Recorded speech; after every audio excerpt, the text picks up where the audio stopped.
আমার ব্রয়লার মুরগির ফার্মটা মোটামুটি হয়ে গেছে।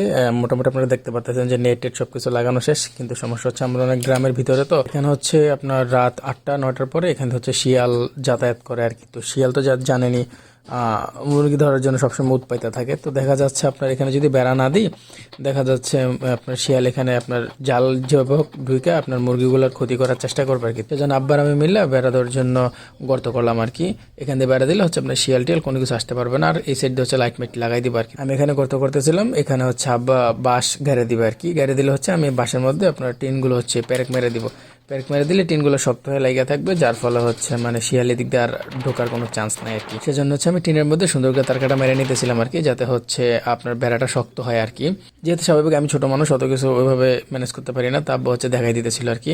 বেড়াটা শেষ হওয়ার পরে ইনশাল্লাহ আমরা যেহেতু হচ্ছে 2-3 দিনের মধ্যে মুরগিটা উঠে ফেলবো, সেজন্য হচ্ছে ফার্মটা ধোয়া লাগবে। আমি ভিতরে ধুইতে চলে যাব। তো মোটর থেকে পাইপ নিয়ে হচ্ছে ফার্মটা সম্পূর্ণ ধুইতেছি, কারণ এভাবে কল থেকে পানি টাইনা আইনা ফার্ম ধোয়া কোনোভাবে সম্ভব না আর কি। তো সেই জন্য হচ্ছে একদম ডিরেক্ট মোটর থেকে পানি আইনা ফার্মটা ধুয়ে নিলাম, এবং এটা ভালোভাবে আপনার যেহেতু পানিটা হচ্ছে মোটামুটি একটু আটকে থাকে আর কি। আমার ফার্মের কাজটা ওরকমভাবে আসলে সুন্দর হয় না, যেটা সত্যি কথা, যার কারণে হচ্ছে আমাকে ঝাড়ু দিয়া পানিটা সরাই নিতে হইতেছে।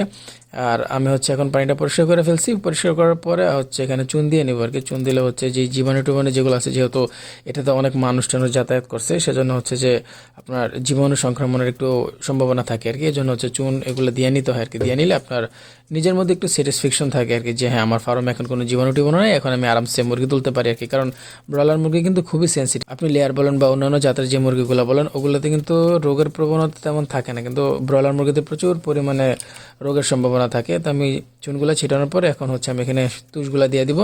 এই জন্য আমি ছাদে গেলাম, তুষ রোদ দেওয়া ছিল, ওগুলো আমি কালকে বিকালে একসাথে করে রাখছিলাম আর কি। তো এখন হচ্ছে এগুলো বস্তায় নিয়ে আমি ফার্মে ঢেলা দিব আর কি। কারণ হচ্ছে আজকে আমি ব্রুডারটা রেডি করে ফেলবো। রেডি করে ফেললে ইনশাল্লাহ 2-3 দিনের মধ্যে বাচ্চারা চলে আসবে। তো বাচ্চারা চলে আসলে হচ্ছে আমি আপনাদেরকে পরবর্তী আপডেট জানাবো ইনশাল্লাহ।